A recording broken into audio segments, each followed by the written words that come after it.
Good morning, everyone. Good morning, Gina Lee. Good morning, CC. Good morning, podcast land.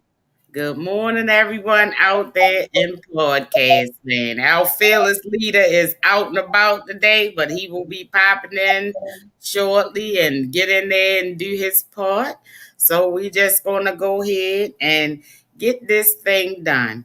So we will not drag our feet. You know how me and Gina do. So we're gonna jump right in there and get started with what we always get started with, which is our prayer. So prayer start now. Heavenly Father, we thank you for waking us up this morning and starting us on our way. We thank you for waking us up into time and not into eternity. Oh, Father God, we thank you for just watching over us and keeping us safe. And we pray for everybody out here in this world that's fighting these wars, that's dealing with this pandemic that is still running rampant, and just dealing with all of these things. We send a special prayer out in the month of October for those who are survivors of breast cancer and those who are fighting the fight right now. Well, Father God, just wrap them in your arms, cover them in your blood, and keep them close to your bosom, Lord.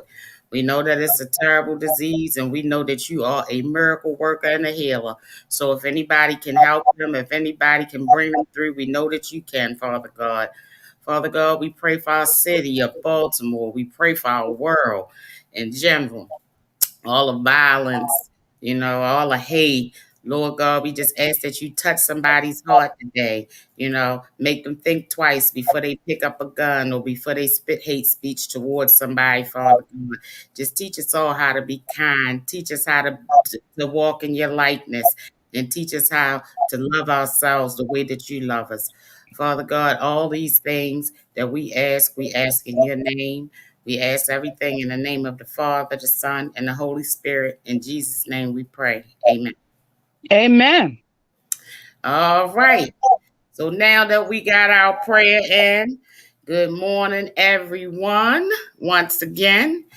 And we will get into today's topic so we can get this show on the road. So, Gina, Mhm. we're going to start with you. What Okay. you got for us today, Gina? Okay. Well, good morning, podcast land. Um, I I have actually three topics. And I'll start off with this one. Have y'all been receiving scam phone calls asking you to extend your car's warranty? 50 times a day, Gina. They done got so they spoof phone numbers so they can look local. That one time I got a call from myself. I looked on the phone and it was my own phone number. I said, now here I go calling myself again. I couldn't. I'm just overwhelmed with these scam phone calls, and I know not to answer them because they're out of state. But most of the time, I'll say most of the time. Now, like you say, they're starting to use local area codes.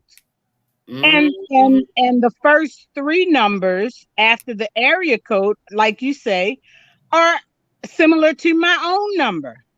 So I'm thinking it's somebody in my neighborhood or my neighbor or I know. something And like then that. good morning, cousin Helen. How are you this morning? And then you scared not to answer the calls because sometimes I'd be like, it could be somebody calling from another phone. They have an emergency. Their phone is dead. They bar. So many things run through your mind. Exactly.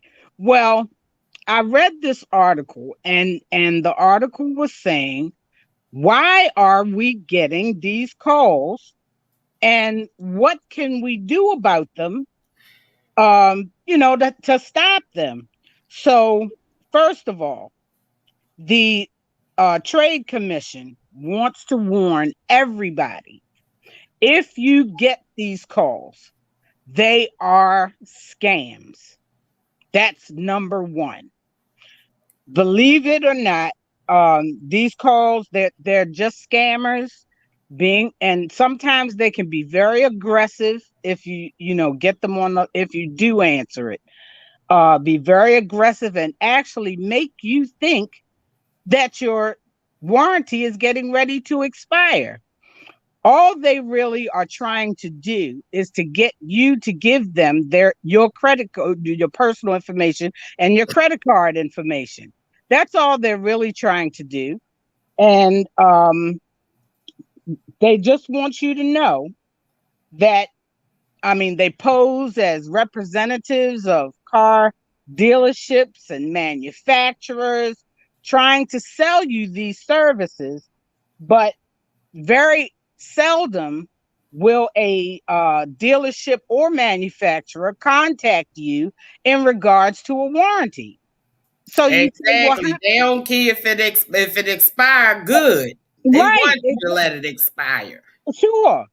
And so you say to yourself, well, how did they get my number? First of all, well, it's not hard to find out cars that were sold, say maybe over, say 5 or 6 years ago.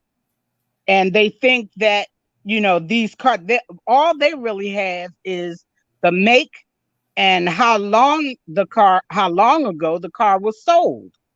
So what they do is they'll try to track down the person, and they'll luck up on somebody who's not paying attention and get this person all excited and worried and everything, and give them a sales pitch as to how to extend their warranty.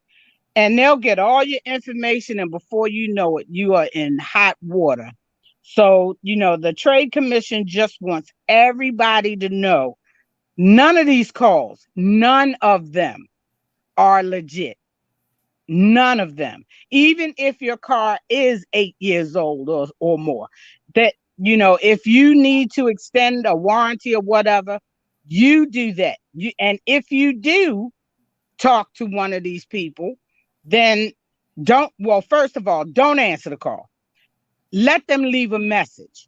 If they are legit, you know, maybe, maybe they'll leave a message. But if they leave a message, at least you'll have a name of a company, and you can research the name of the company and see whether it's a legit company, because most of them don't even exist.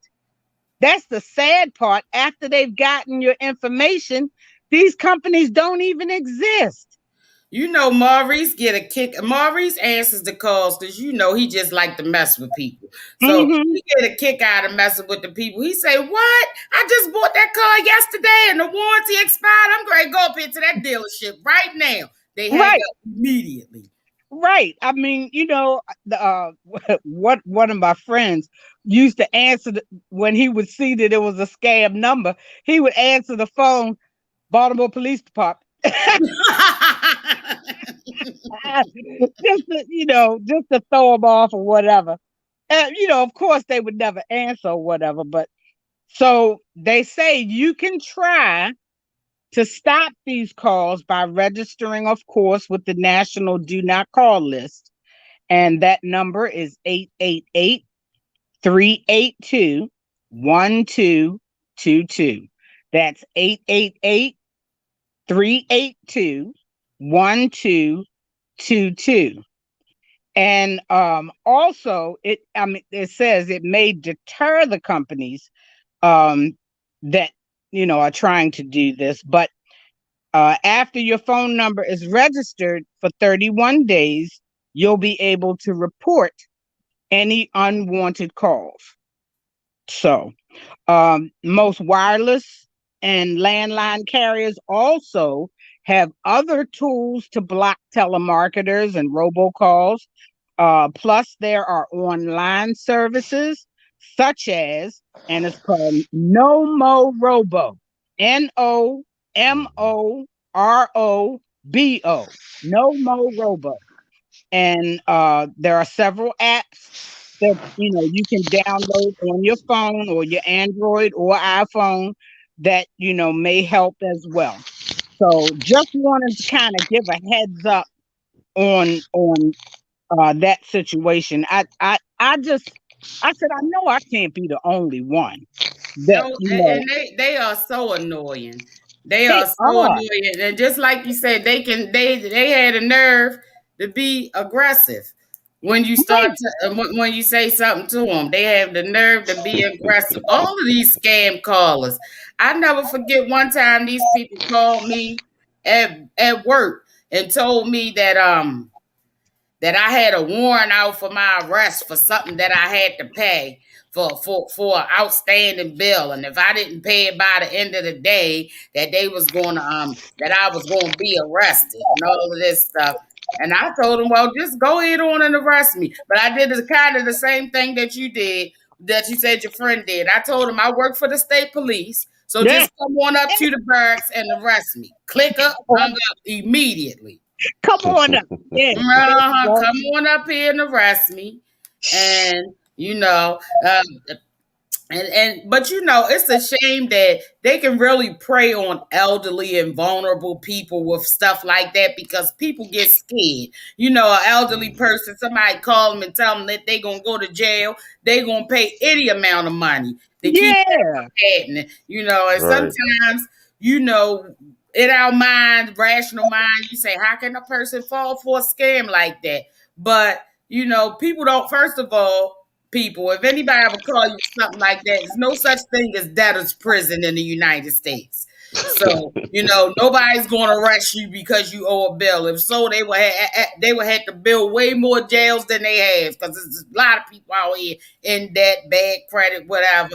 But some people, elderly people that live alone, they get scared with these people calling, or if they tell them their warranty ran out and all this kind of stuff, because they know they on a fixed income and they don't have the money to pay for if anything breaks down. So I think that those kind of scams are designed to prey on the most vulnerable people. And I think that the people that's doing that is a special place in hell for them. There you go. I'm telling you, because elderly people, they rely on their vehicles, to Absolutely. Mhm. get, it's But you terrible. know what? But that's why you really need to have people. We got to check on our elderly. Yes. I would say everybody needs to be connected with at least one person that is elderly and don't have a lot of family and don't have somebody to look out for them. And this, even if it's just somebody that they can call. Because I know Right. that I stay on the phone with somebody, and sometimes it's hard to get them off the phone. You know Yeah. what I mean? Mhm. But we also have to just remind ourselves that it's a blessing to be able to receive, to get to that age. Yeah. And so sometimes just somebody that they can run something by, when they like they got a scam where they'll say that they have you kidnapped your grandchild, and if you don't Mm. pay, get money to me right now, and if you call the police, you're gonna be in trouble. And it's crazy. I mean, people are paying ransom, to release their son, and Mm. and they're not even really doing just basic, things. You know what I'm saying? They're saying, don't try to contact them. If you try to contact them, I'm gonna kill you, and all this Mm. and that. And and I'll be on another phone trying to contact them anyway. Anyway, And so, and while I'm keeping them on this line. And so, right. so if we, could kind of just like, maybe I would say adopt a grandmother, Yeah. adopt a grandmother, and Yeah. go to the nursing home, go to the some of the places and some of these rehab places that some of the elderly at, and they really don't have somebody to just like run things by them, and some of them are in their homes. you Yes. know Mhm. I used to, do some things where I had, some of my guys, and they would shovel snow and different things. And what I would do, I'd be like, nah, don't charge her. Don't charge her. You know what I'm saying? Yeah. She'd be Yeah. coming out with that little purse, and nah, I want to pay him. I'm like, nah, man.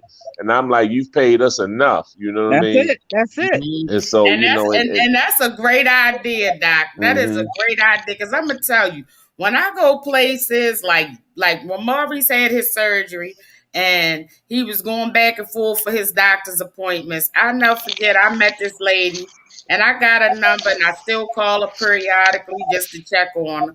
But this woman said she was there waiting for her daughter, who was a 40-year-old daughter, but she was a paraplegic and she was her caregiver. But this lady was elderly herself. She told me her whole life story. And I mean, she just, and that happens to me often. I guess some people just have them kind of faces. You know, I can sit on a bus stop. Somebody, by the time I get off I know I rode the train from here to the courthouse one time. By the time I got there, the lady sitting next to me, I knew she was from North Carolina. Her and her husband moved here to start a business. She didn't like Baltimore. She wanted to go. I mean, people just tell me their whole life story. But this lady, you know, she was a caregiver to her daughter, but she was lonely. You know, and a lot of the stories that she was telling me about different people coming into her life, just taking advantage of her because they knew she was lonely. You know, getting money from her, not paying her back, all this kind of stuff. And my heart just went out to her. And she really took to me. And I still call her periodically to check on her or see if there's anything she needs or if the weather is bad to make sure she's safe and all of that. But that's an excellent idea because growing old is a blessing. You know, and we all have to just better hope and pray that one day we will be the elderly and hope and pray that somebody will find it in their heart to just kind of look after us. It don't take much. And they, most of the time, they don't even want much or need much. They just want conversation, human contact, to know that somebody cares. So that is a really good idea. And I think it's important. This was a challenge that, I remember we did at work one time. We all, you know, bought like 5 cards or something like that and just addressed them to a nursing home that we were familiar with. Didn't put anybody's name on the outside, you know, but just addressed them to the nursing home so that the nurses station or whoever was in charge could distribute these cards to people who may not get a Christmas card or may not get a birthday card or may, you know what I'm saying? Just That's so great. that person who isn't getting visitors, you know, regularly or anything might have one day where they think someone thought of them. You know, and you would be surprised at the difference. I worked in nursing homes on and off for 15 years, and it's so many people that it's so sad because so many people, their families just dump them off in there and just keep it moving. And then they come once a year, Christmas, birthday, or whatever, and my mother's not clean. Why this, that, and the third? Like, when was the last time showing off. When was the last time you saw your mother, miss? Your mother ain't had a visit in a year.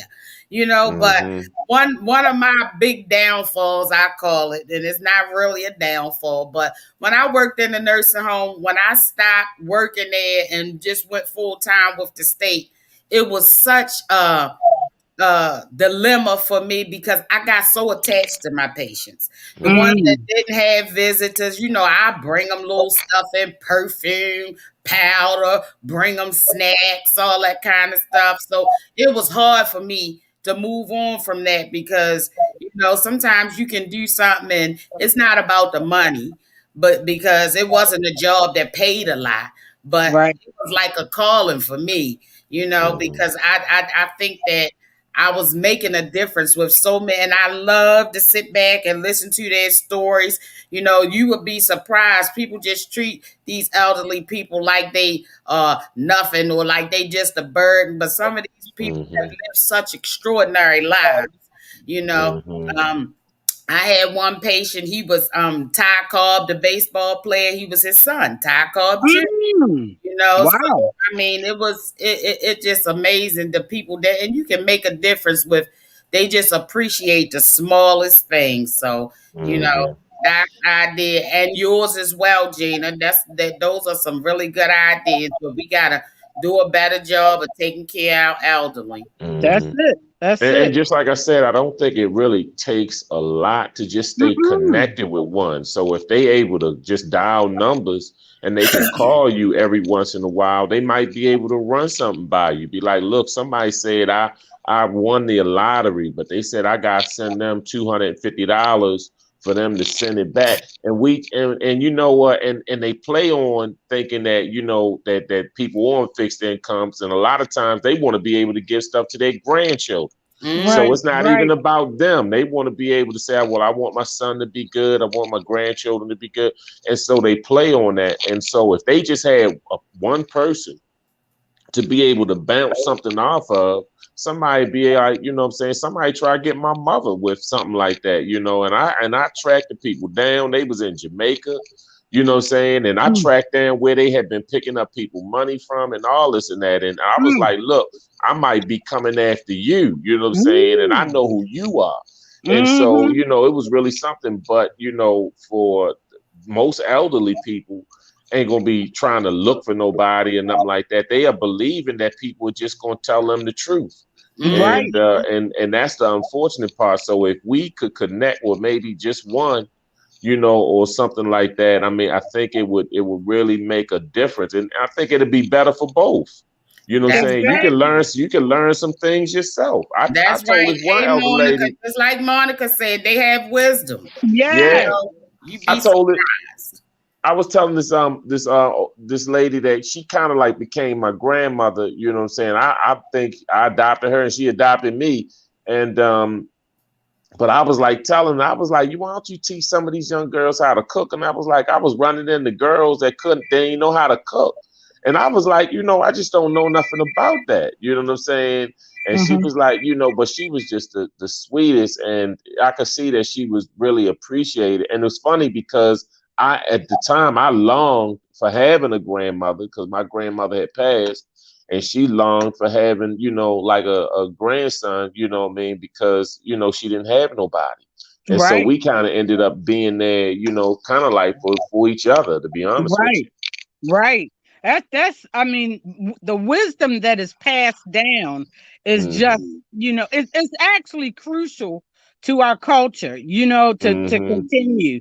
Because I mean, if you think about it, if we all started not cooking or not painting and this and that, can Hmm. you imagine? I mean, first of all, we'd be obese, unhealthy.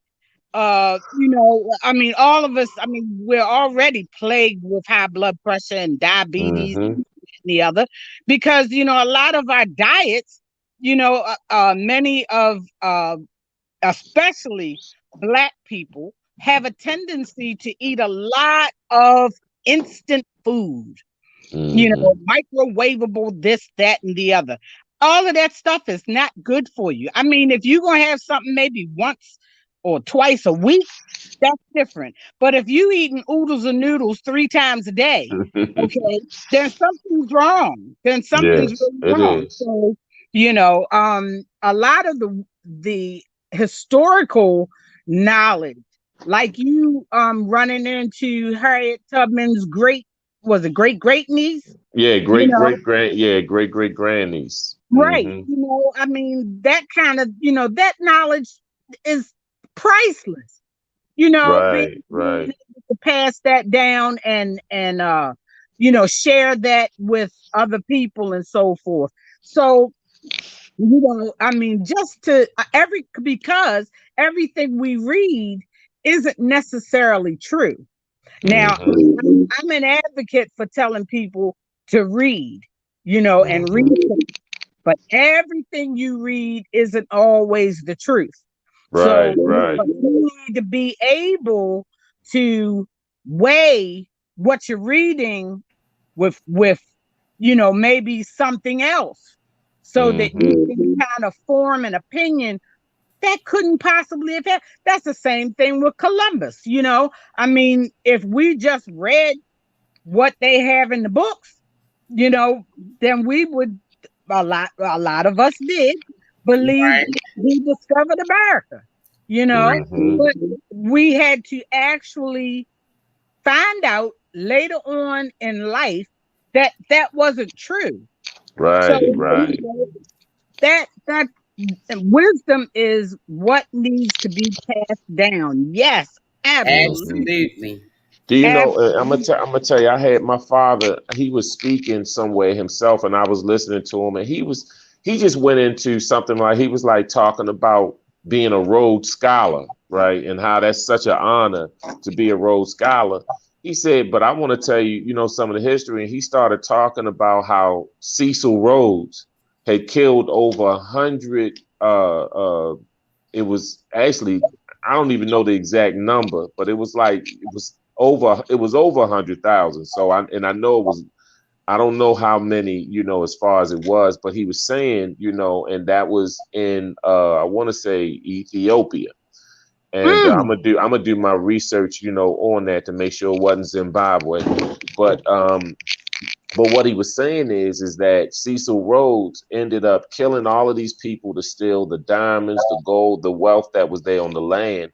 And then when he came back, they made libraries after him and everything. And then now that's what's called the like Kurt Smoke was a Rhodes Scholar, and that's supposed to be like a major thing. He said, but for people of color, this is what my father was saying. He said that would be like asking a Jewish person to take a scholarship in the honor of Hitler. You know what I'm mm. saying? He said it's the same way that if you ask a Jewish person to take a scholarship in the name of Wow. Hitler, and that information stuck with me. And he had said it. This was a long time ago, and he said I wouldn't allow my sons, he said, to take the scholarship in the honor of Cecil Rhodes. And and I was like, wow, I'm like, I heard of people being a Rhodes Scholar, but I never knew the foundation or the history of where Right. this it And was when in you hear honor that, of. Me it sounds either. when you hear it, it sounds like such a prestigious honor to Right, everybody Right. else. right. Right. Well, we even see Wow. it that way. Everybody, oh, I'm a Rhodes Scholar, and Right. that's supposed Mm, to be like you really did something. And but Mm-hmm. when he put it out there, he said I wouldn't allow my sons to receive, the Rhodes Scholarship, and to mm, to be, in honor of that. And he said and told the history.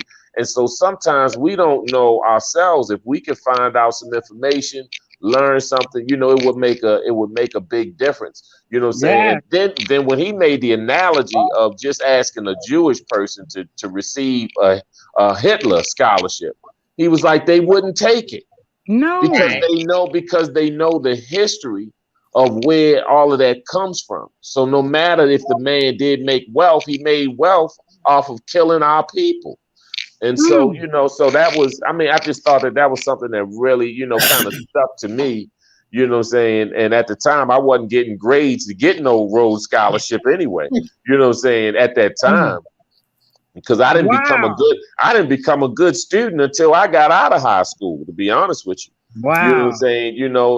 I wasn't, it wasn't school. I wasn't even thinking about school. You know what I'm saying? It was only until I had educators that said I could not do something is really what ended up becoming motivation and fuel for me to be like, I'm gonna prove them wrong. And that was just how that was. But to learn that and to know that information, I thank God for, because my father was knowledgeable enough to share, certain things. So I don't think that Mhm. I was so much more luckier than people, better looking, or, saying, stronger than everybody. I think that I was born into a family that I have to appreciate because some of my friends didn't receive some of the same things that I ended up receiving. Mm. Wow, you told me something today. I'm telling you. See, Right. this is And what I'm talking about. that This is is that exactly is what I'm really talking about. interesting. But these kind of conversations and these kind of facts and things come up when we have conversations. You know what Right. I'm saying?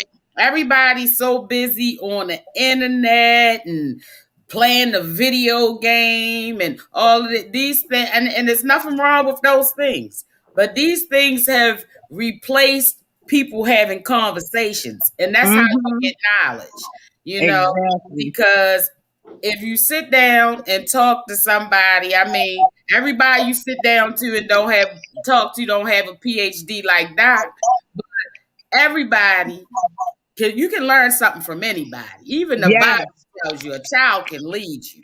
There you So go. people need to just sit down and have more conversations, learn something. One thing that I always I don't have a wall full of degrees or anything like that, but every day I try to learn something new.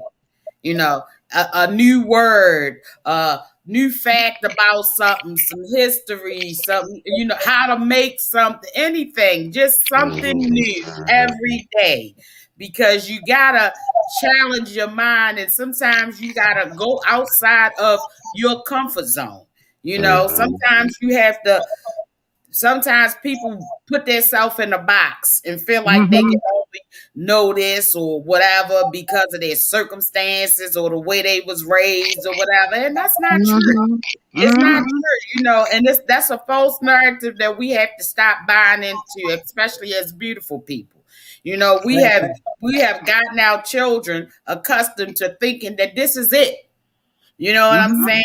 And I always, even with my own children, they not babies anymore. They 23 and 26, but I keep trying to encourage them, get your passport. You know what I'm saying? Go on some of these trips. You can't live your life in your Mhm. backyard. It's more to life than Bedloe Street. You know what I'm Yeah. saying? It's a whole world out here. You know what I'm saying? And even if you don't have your passport, go is a whole lot of places to go right here in the United States. Go somewhere sometime. Yeah. Take a trip, take a weekend, go somewhere and just see how other people live. You may find that there's something else out there that you never even thought of. Mm. And that's really something. But I tell people what's so funny, and I said, live by the degree, die by the degree. And when I say that, meaning that you got people that they put so much emphasis on a person's wealth because of a degree. But I know some educated fools. I Yes, know some indeed. people who they have a lot of book knowledge and no common sense. Not a So lick of they could probably tell you the elements on the element chart and tell you how you can make rocket fuel and everything else. And you drop them off down in Murphy Homes or East Baltimore in certain places, and they would not know how to make it out of there. There you knowledge. go. You know what I'm saying? There Because you they go. don't know that, well, I'm wearing a blue suit, so maybe I don't need to come through this blood area neighborhood. Mhm. You know what I'm saying? Or I'm over here and these guys that's running the shell game is about to take all of my money, and so they don't know common sense that some of our children, babies, could be like, oh no, you don't want to go down that alley. That's the alley where they trap at, and because they don't know that. So I try to tell people see, the thing is, you just might be informed in what you know, but never count people out because they don't have that piece of paper, because you don't know that what they had to go through. And I've talked to some people that's selling incense and oils and different things, and these guys were so knowledgeable. Mm. You know what I'm Mm. saying? Mm. That really it humbles you, because Yeah. you got an education and you got to sit down. You have to sit down, and just listen. Shut your mouth. You don't know nothing around these people. Mm-hmm. And Mm. so, so it's really, something. So, and it's funny because I mean, I like, when Party on there, I'm not like, I don't have a PhD like Doc Sutton. And I love it because he's so true to who he is. Mhm. But see, sometimes society has made it appear like if you don't have a certain piece of paper, that it makes you, less than, or a person, feel. No, it has a lot to do with how you feel about yourself. Any Exactly. information that you want to get is in a book. You know what I'm saying? Absolutely. Mhm. And you need to read it. So because sometimes people ain't had the finances. People have had to stop because they had to take care of children. People have had to stop going to school because they had to take care of their parents, and different things. So you don't know why that smart, intelligent, educated person was not able to get that degree at that time. You Mm. know what I'm saying? And so we cannot count them out. You know what I'm Mhm. saying? I mean, I was just amazed. A ex-girlfriend that I had, and she was very intelligent. And I just knew that when we broke up, my main fear was I didn't want her to see me in court and she had to defend me, or she had to be, my public defender, or because I just knew she was going to be a lawyer. And I ran into a lady. She ended up getting her degree much later, and everything. And life just hit her. Life just hit her. You know what I'm saying? She got married to a guy who was no good. She had to take care of, 2 children herself when she left it. And then she came back and still got that degree. And I was so proud to run into her and see her, because I just knew she probably had 8 degrees past me. You know what I'm saying? Because of just how intelligent and ambitious that this young girl was, but did not have the level of support that I had. Right. She did not have the level of support. I think mother, was an alcoholic. Father, was really not there at the house, and there was a lot of things that was going on where she had to really, just do grown folk stuff.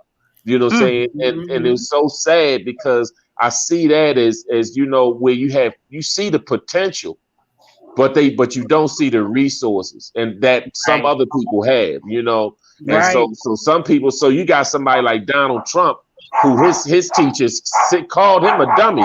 He said he wasn't even C information. He said he wasn't even a C. You know what I'm saying? He called him an idiot. He said, I don't know how they let an idiot become the president. This is one of his main teachers, in college. And he got put out of school. He had to go to a military school. And then after that, they said that the people were writing his papers and writing and doing the work for him and turning it in. And these are the people who did it. I'm talking about the people were talking about how they did his work and everything. So they were talking about but he had the level of resources that was just that. I'm like, what if some of those resources was given to that young boy, at Roland Park, who was educated, that young boy that was at Harlem Park, and he is just so smart, but he don't have he's not at the school that can challenge him the way he needs to be challenged. He don't have somebody at home that can just, where he don't have to go out here and sell bottled waters and collect cans to try to make some money to put food on the table. He can actually just be studying. He can do what a child should have to do when they in school. That he can be a child. He can just focus on studying, focusing on education, and but sometimes our resources are kind of unfortunately wasted on the wrong people. Yeah. Absolutely.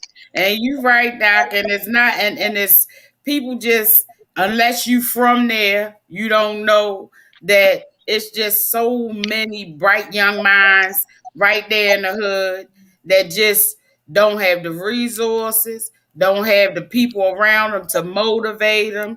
And growing up in poverty, people fail to people look at the outside workings of what's happening, but on the inside, they don't really understand that these children have to make a lot of adult decisions and have a lot of adult responsibilities and don't have time to be children, so they grow up fast. They miss they really skip right over their childhood. They trying to worry about how they going to eat, where they going to live. And if your basic necessities aren't met, it's hard to imagine anything outside of that. It's hard to think about anything outside of that, and it's just a shame that some of these people that, and now we're not even saying white privilege, some of these people that are just privileged in general, they just take it for granted. It's somebody out there who would love to be in your shoes. That's why I've always been a firm believer. I have boys, so I try to always teach my sons out. You can ask Mark, I don't give my sons anything because the world's not going to give you anything. I need them to know that anything that you get in this life, you have to work for it. You have to earn it. If you're doing something in your life where you deserve help or earn it, then I'm always be your mother, no matter how old you are. I'm going to be right there for you. But Mm-hmm. I'm not going. Nobody gave me my money. You know what I'm saying? I had to work to retire in order to get that Mm-hmm. check that I get every month. So if you want some money from me, you can borrow. But if you borrow, I expect you to pay it back There you because Mm-hmm. go. I need you to make that a practice. I need you to know that the word borrow means that you have intentions of paying. Now, if you want somebody to give you something, say that. You know what I'm saying? Mm-hmm. Use your words and use the proper words, but don't come to me and say, "Can I borrow $50?" Because when you get paid on Friday, I'm gonna be right there to get my $50 that Right, you right. borrowed back. That's it. You don't go That's to the bank with them. it. Exactly. You know, so yeah, I always Well, tell them this is not the bank of mommy. No. I just want to say, I just want to say that you brought up a point about getting out of the community and seeing what outside of your circle or whatever, what you're used to seeing. And my mother was, one of those people who would always bring her students from her schools to, different venues so that they could see something outside of their community, you know. But on the other hand, on the other hand, and I don't fault her for it. Don't get me wrong.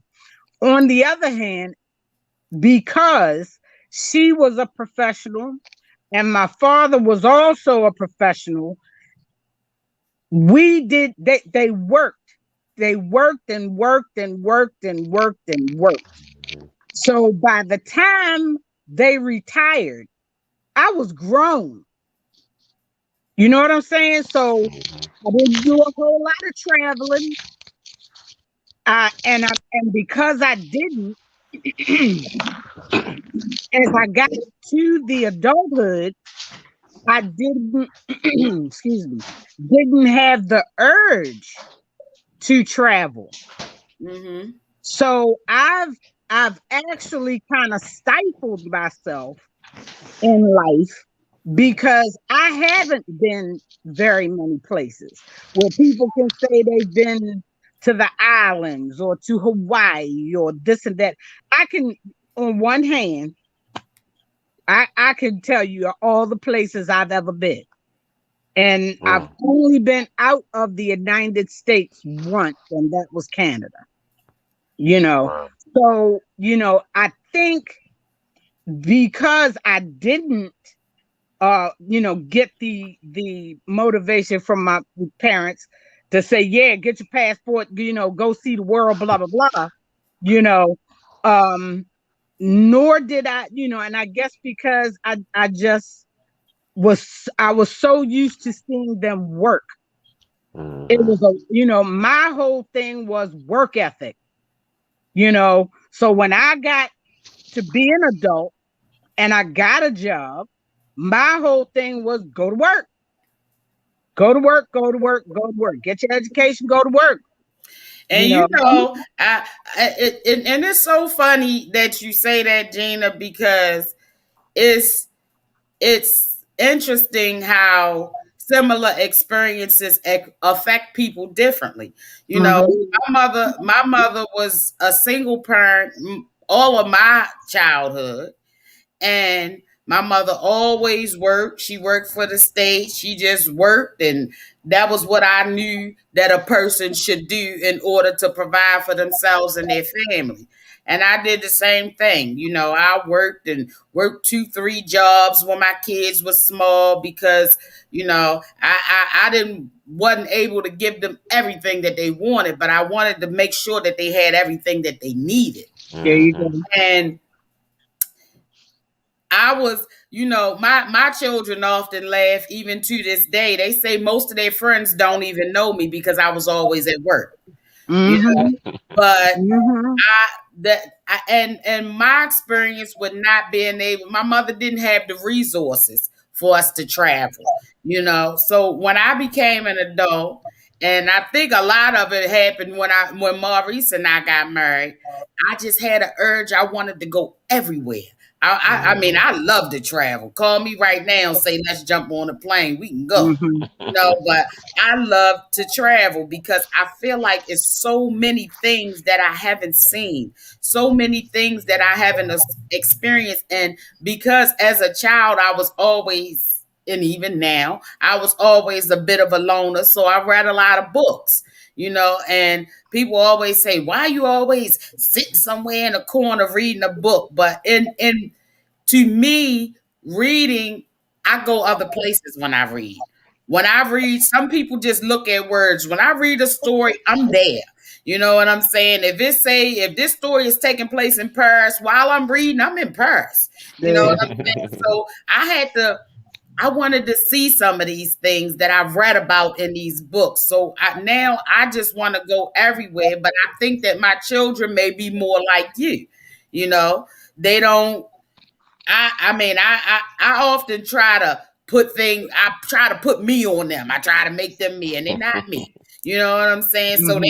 they really aren't even very interested in it, but I still always broach the subject because I think that once you've done it, when we went to Jamaica, I took a friend we took a friend of ours with us who had never been out of the country before. Hmm. And she went to Jamaica, and Lord knows every day since we came back, she said, I'm still on a high from that trip. And Wow. now she want to know what's the next one? Where we going next? Well, So, that's the same thing. Like when I watch your trips and I watch Doc, do his videos from all these fantastic places. Believe it or not, and I'm gonna be honest, I'm satisfied just looking at the pictures. Mm. I ain't gonna lie. I mean, it's beautiful. I know it's culturally enlightening. I know that, but that's enough for me. I ain't, But I'm you know great. what? I'm gonna be working But on mine. I gotta say something to that though. I think that sometimes we are products of what we saw, growing up. And so sometimes one thing that I say is that your success starts where your comfort zone ends. And yeah. so and I'm only saying that to say is because I have to work on myself.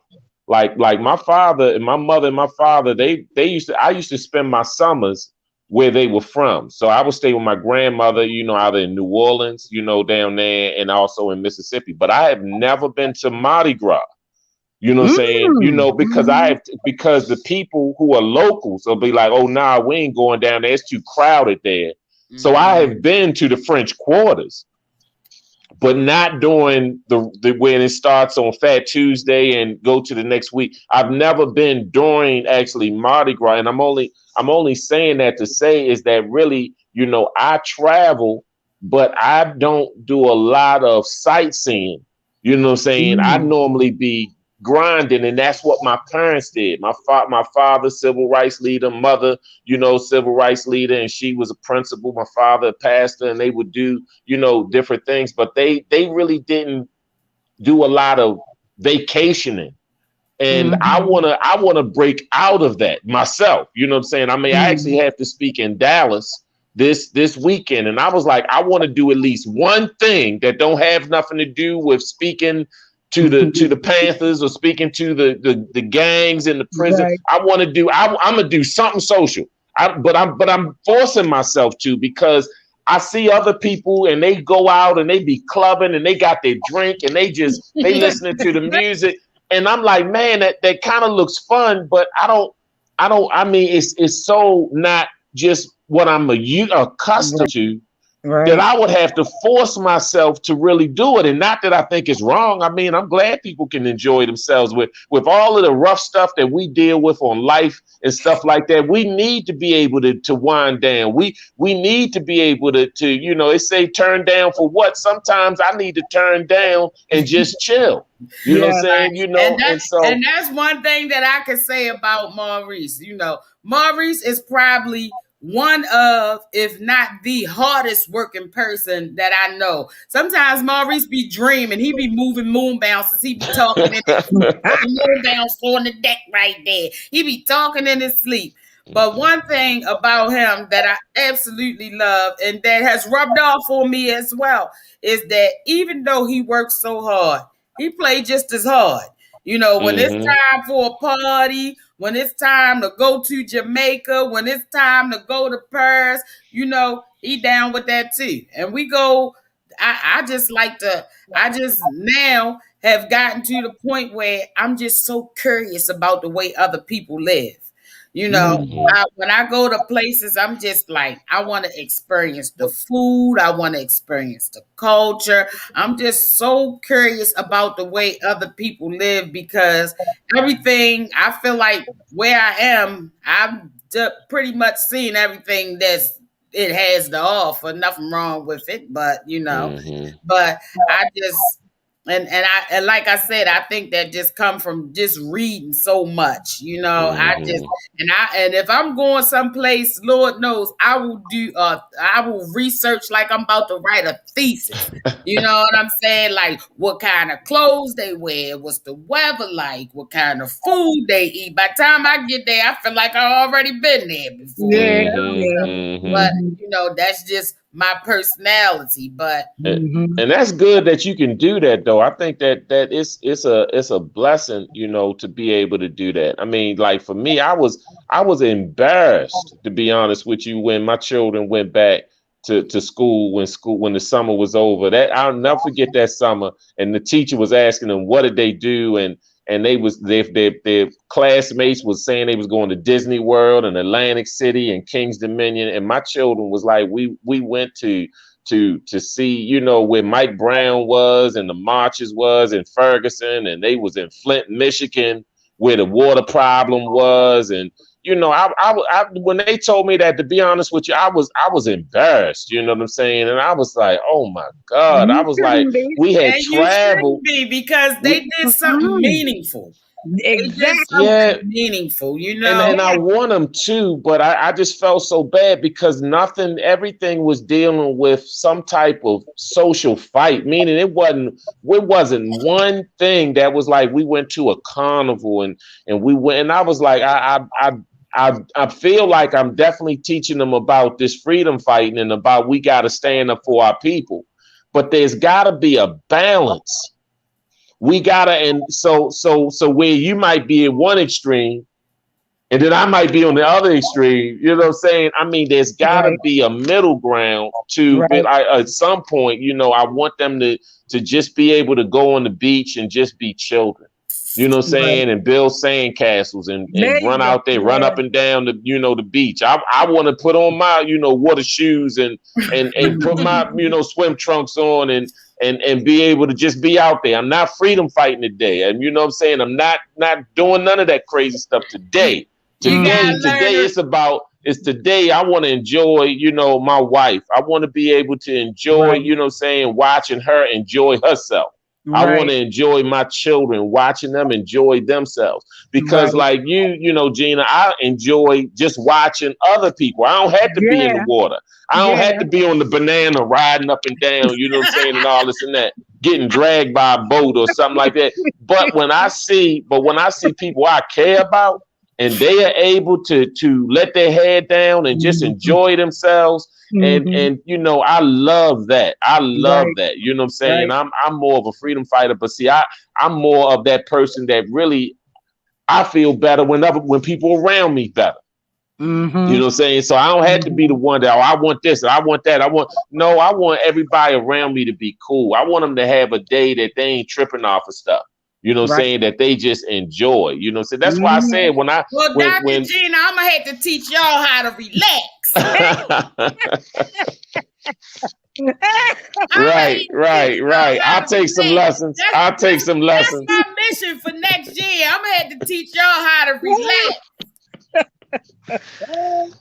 Oh my Yeah, I goodness. do that too. I will do that, I really want to do better. It's just the problem for me, it just doesn't come natural. It's not a Yeah. natural. I'm not one of them people that I start paying on a cruise, you know what I'm saying? Like months, like a year first, a year ahead of time, 6 months ahead of time. I'm more spontaneous. I'm like, I oh, ain't it's a even spot gonna open. lie, Doc.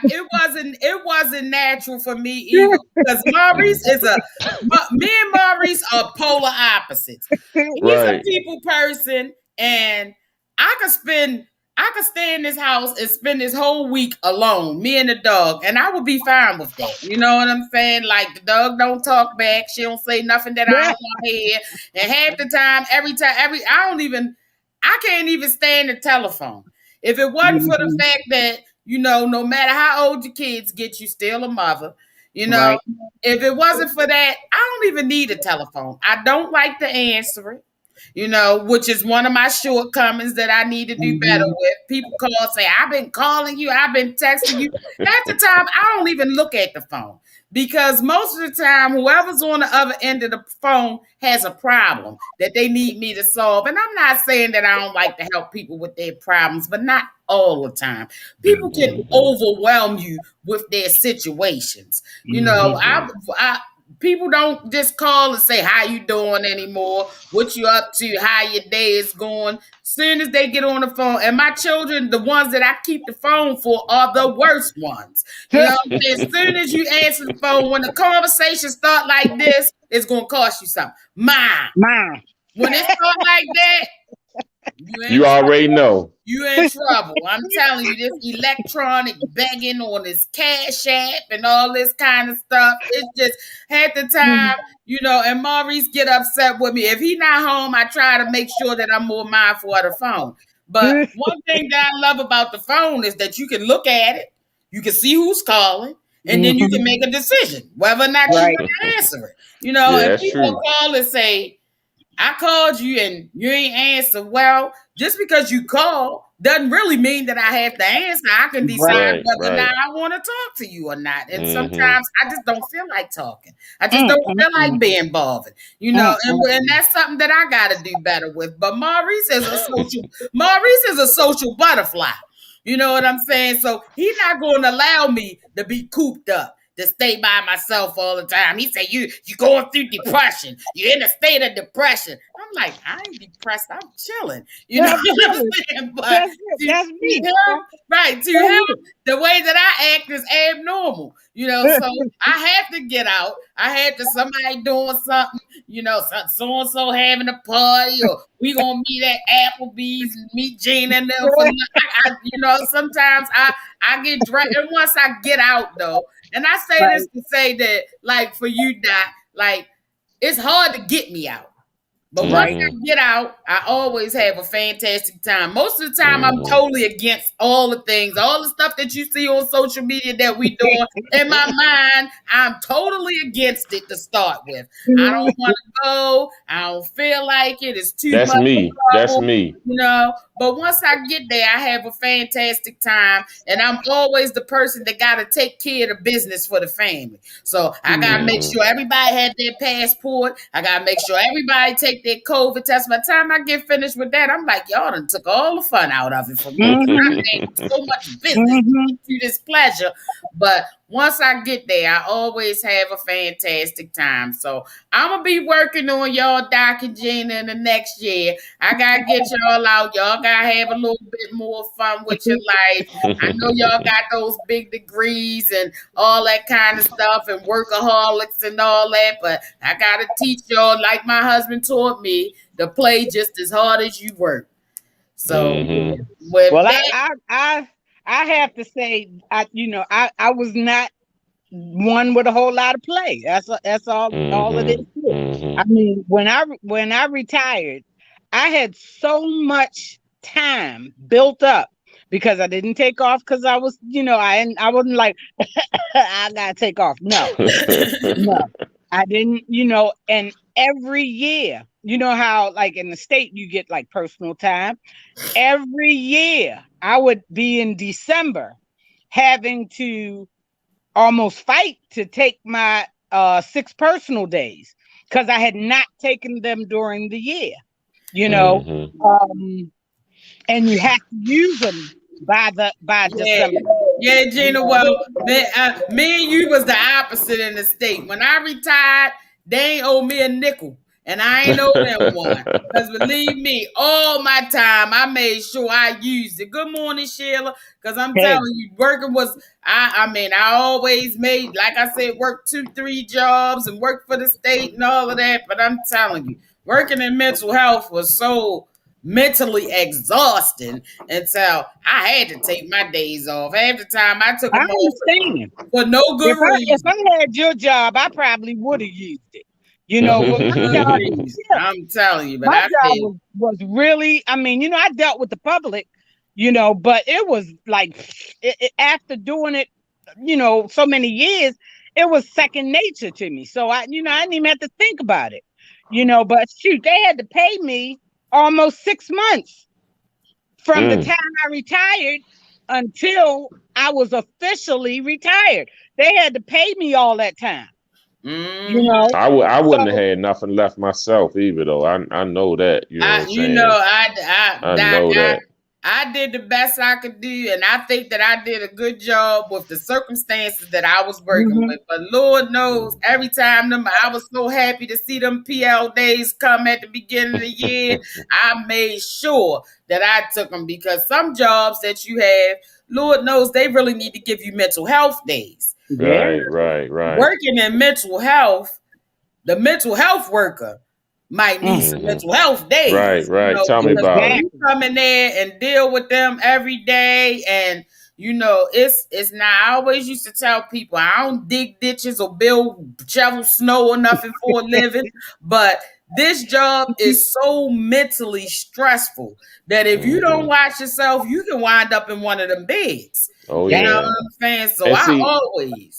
for me though, I was always, I guess I'm more of a free spirit. I have never been in, just like for me, it was real hard. It was hard for me with a 9 to 5 job. I mean, really a 9 to 5 job and coming there and I mean, it was really hard for me. I really needed, I saw I needed to be a free spirit and needed to have a level of freedom to be able to really allow me to prosper and do what I'm good at, and that was the thing, So I tell people, if you can, your passion will help define your purpose. So if Yes. you can find what you are passionate about, and then you could actually find a way to make money, and then you also helping people, that's a win-win-win situation. You Yeah. can't really do no better than than that. So that I had a 9 to 5 job for literally like 5 years, you know what I'm saying? And that was hard for me. I struggled, you know what I'm saying? I literally struggled, and I had my bachelor's degree, and I was trying to use that because because I was at this job, I was at Kennedy Krieger, John Hopkins Kennedy Krieger, and they didn't really know about my past because I didn't have no convictions. I had, 7 arrests, no convictions.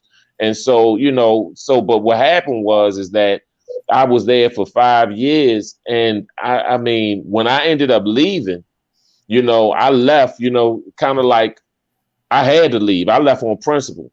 You know what I'm saying?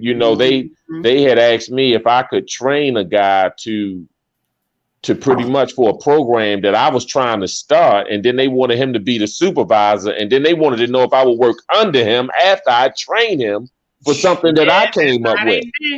Yeah, and let me tell you that, and that ended up, but they helped me out so bad because I love the children, I love the youth, the teenagers that I would work with. I mean, I just fell in love with all of them, and I was comfortable. And you know what? And they pushed me right out of that comfort zone. They pushed me out of it. In fact, I asked them when I had the meeting. Now I came to them about seeing if they could help fund this program to mentor, you know what I'm saying, in the area where we were. And it would give me a chance to be outside of that office. And that's really what I was trying to do, get outside of that team room, that group room. They even had something where they had me on a what was called the beeper. So if one of them white therapists, was in their office, that they could actually, call me when their client is going crazy on them. And I would go in there and be like, boy, get down off of that table. You know what I'm saying? Let me holler at you. You know what I'm saying? And so I didn't have them kind of problems. But when they did that, I had a second meeting with them, and I wanted to know, did they think about it? I had my resignation right there. I had just had it typed up and everything. And when they said they thought it was a good idea, they wanted me to teach this white guy to work with African American students. Then they wanted to know if I would, after I train him, could I work under him? And when they said that, then I turned the paper over and I resigned on the spot. And look, with a brand new house. That's the kind of job she have. It's her passion and she love it. Lisa ain't lying. She the State Farm insurance lady, and no matter where you are, she gonna sell you some insurance. I know that's right. But you know what? But you know what? It was crazy because I resigned the job after I had a brand new vehicle and a brand new house, not knowing where the next payment was going to come from, and I resigned. And you know, and God has kept me ever since then. Ever since then, I did that going from, look, check this out. I did that going from 99 going into 2000. And then from 2000 on up to now, I've never worked for anybody except contracting with people. Praise God. Hands up there. See, that's what I'm talking about. Awesome God we serve. That's the awesome God we serve, y'all. That's the same. When they tried to cut my salary, and I was in kind of the same situation you was in. They were asking me to train people that were their relatives, you know, and then I'm supposed to work underneath of them. Are you kidding me? And then you gonna cut my salary? I was like, oh heck no. I went, packed up my desk, and I never returned. I know that's right. I was angry at first, but I just kept praying and praying and praying. The next day, when I went down to retirement and got all that done in 4 hours, everybody was telling me it was going to take months. It didn't. And I was like, I said, see, that's God. That's God. God will put you where He wants you to be. Oh, yeah. Listen to me. God will put you where He wants you to be. All you got to do is listen. You know what was the worst part of that for me is that I had a conversation with my father, and he said that he had to do that before. And I said, well, Dad, they don't do that no more. They don't do it. And you know, and then I was in that exact same situation that my father had told me he had to do at a place called Park Sausages when my father was a scientist there, and also another place called Cross and Blackwell, and a couple other places. You know what I'm saying? My father was actually a biochemist, and when all of that stuff happened, you know what I'm saying, he said it had, but he said, but son, but I want you to remember this. He said, I taught them everything they knew, but I never taught them everything I knew. And he said, so they still had to come back to me. Because they still needed me. He said, always remember that. He said, teach them everything they know. He said, but never teach them everything you know. That's right. That's right. And you know, Gina, the state is famous for that. The state, working for the state, they famous for trying to get something you know out you for free, so they don't need you no more. I was like, and I did the same thing. I was like, I'll train you sure. But when I was that first couple of months that I was sitting home and they was calling me, as soon as I saw the phone number, I ain't even Well, good afternoon, everybody. How are y'all? Hey, good. Hello to the panel. Hey. You see, I'm out working, doing the school at the grade. What is this? Robert Coleman, I believe. Sure. They changed so much. My wife set this thing up for me to do her podcast for a spotlight on small businesses. So she got the desk around. And guess what, Gene and Doc? I don't know how to turn it back. So anyway, this is what we're doing. So you're looking at me now. This is what I'm doing. Marty's Moon Bounce over here, putting up a bunch of parties, a big school event, some of my equipment. But it's ironic, Doc always says the same thing. It's amazing how when you do these podcasts and stuff, they always put you in where you need to be. CT and I know that last week I just resigned from my job. You know, decide they're going to do what they want, treat me any kind of way. I ain't nothing but part-time there. And you gonna tell me why I'm being part-time that you gonna work with? Absolutely not.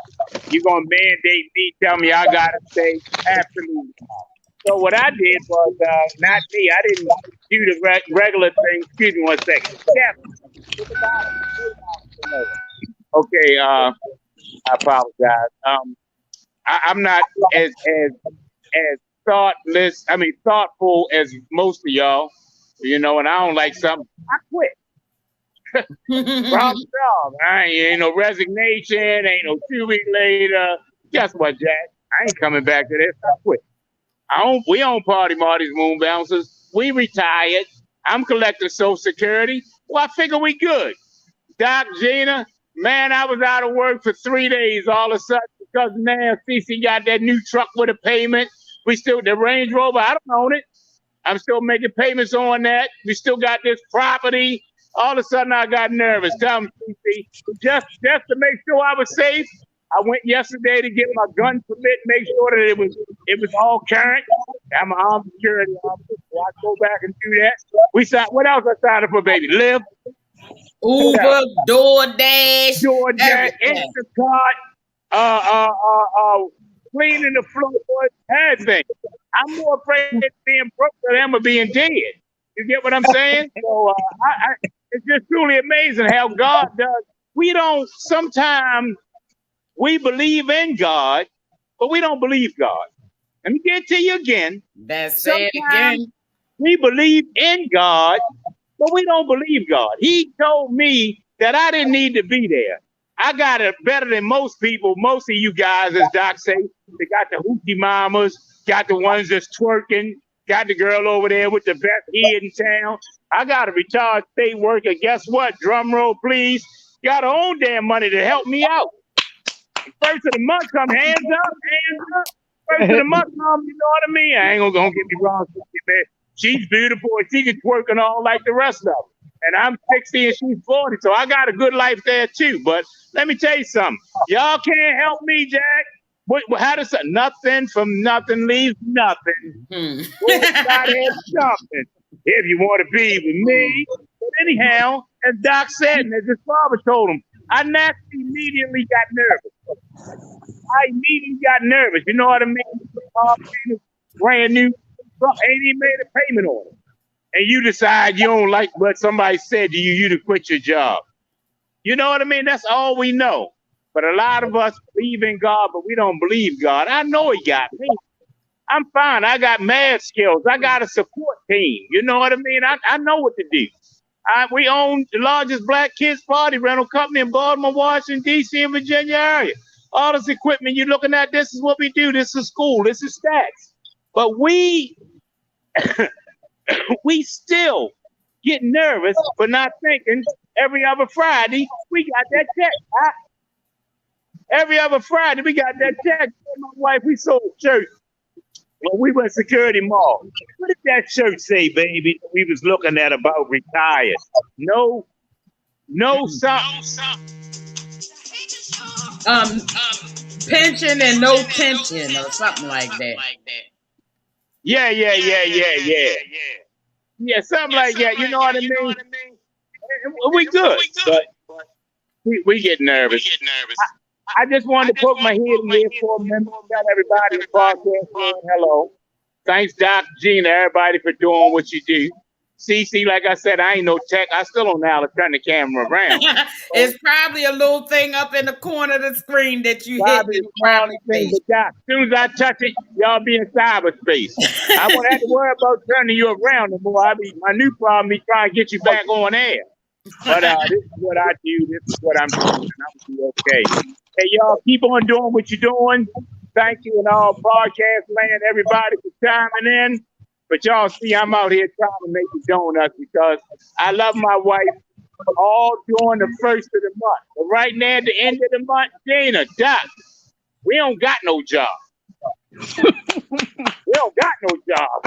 We retired, but you know we retired sometimes mean plain and simple. Mean you don't got no job. So I'm out here getting this money, making these donuts. Hey, Doc, that was a good topic. Go ahead, Gina. What'd you say? I want you to stay tuned because gonna talk a little sports. I want you to hit. Okay, cool. Okay.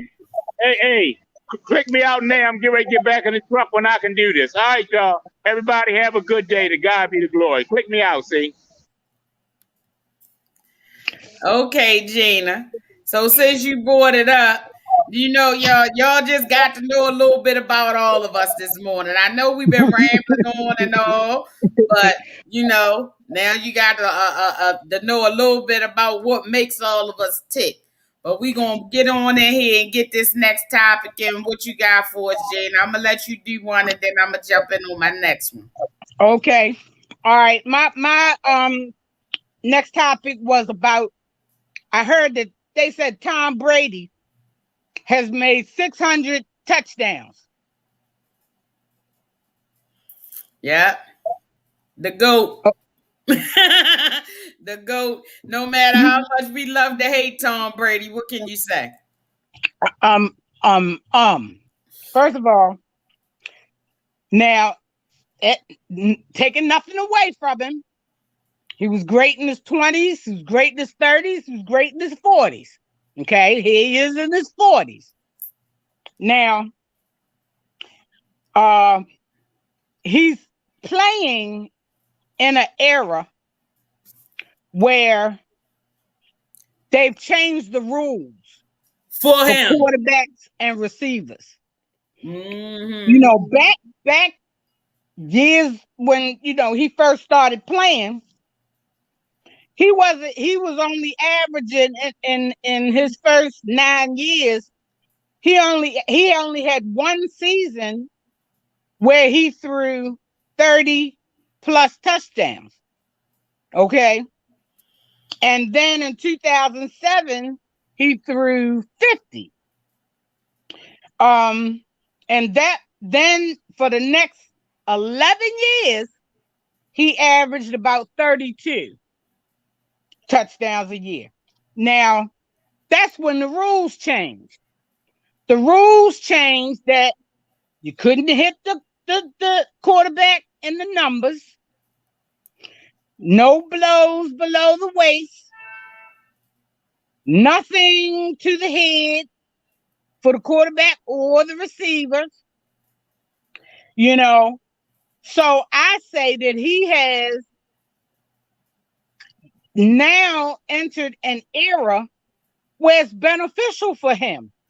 Well, Gina, I always, to me, and I know Lisa, if you still watching, you probably over there tapping on the keyboard right now because Tom Brady, that's our man.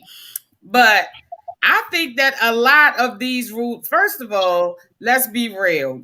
Tom Brady is the darling of the NFL. They love Tom Brady.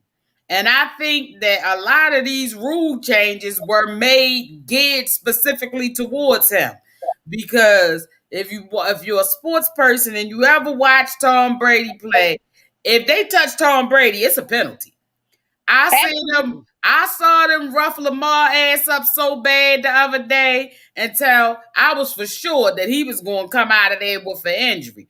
But no other quarterback is afforded the kind of protections that Tom Brady, and they make the rules because they can't come outright and say you can't touch Tom Brady. So it got to be applied to the other quarterbacks as well. So the other quarterbacks just jump on the bandwagon, just benefited from the bandwagon of they don't want nobody touching Tom Brady. Well, the other thing, see, now somebody mentioned that John Elway, who played 16 years, threw total of like 300 plus touchdowns. Then you got Joe Montana, who played 17 years. He threw 273. So you're going to try to tell me that Tom Brady is twice as good as they are? I don't believe it. But guess what? They have a lot of these, and this is in. I think that this applies to basketball as well. Mm-hmm. That a lot of these people that are in the sport now 20 years ago, they wouldn't have made it. You know what I'm saying? Because now all of these sports are riddled with penalties all the time. Everything you do Mhm. is a penalty. So it's a watered down version of the game, if you ask me. And football is the same way, and especially when it comes down to Tom Brady. Any game that Tom Brady plays, any team that he plays for, the other team always rack up a bunch of penalties and I have heard, I can't recall the names right off the top of my head, but I'll have them for y'all the next time. We'll jump back in with it.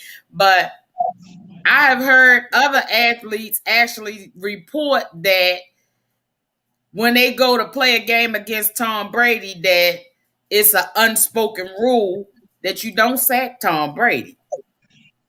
So Yeah. he could stay back there in the pocket and pack a lunch. If you could stay back there for 10 minutes and get you a chance to figure out where to throw the ball, then of course you're gonna be the greatest of all time.